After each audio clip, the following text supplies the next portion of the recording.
John Milton peered through the rain that hammered on the windshield, trying to pick a path that would spare the car the deepest of the potholes that disfigured the muddy track. He had been driving for 6 hours, the headlamps on all the way, initially caught up in the throng of traffic as people sought to escape the city.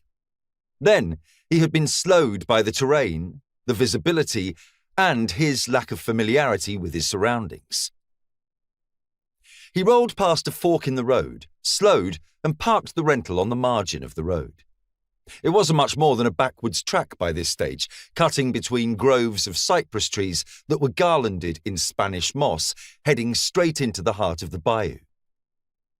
His directions told him to look for a big red maple tree. Milton saw it just off the road. He had been in New Orleans for a week, arriving just as the meteorologists had given Katrina her name and warned the city that she was headed straight for it. People had initially laughed it off, and Milton had overheard plenty suggesting that this would be no different than any of the other storms that made landfall here. But then the forecasters had become more and more apocalyptic, upgrading Katrina all the way to a Category 5 storm and warning that she could be the big one. The mayor and the governor had issued mandatory evacuation warnings, and people had started to listen.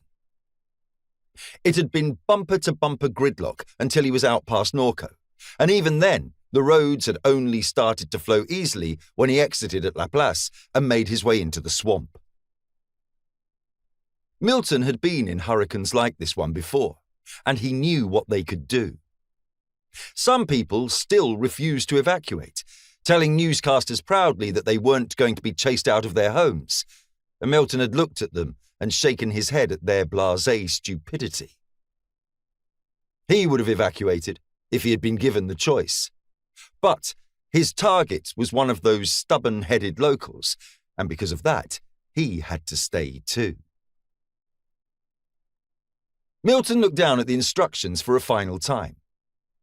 He had followed coordinates that he had plotted into his GPS at first, and then, when that had reached the limit of its utility, he had found the rest of the way with a set of written instructions that he would burn as soon as he was done.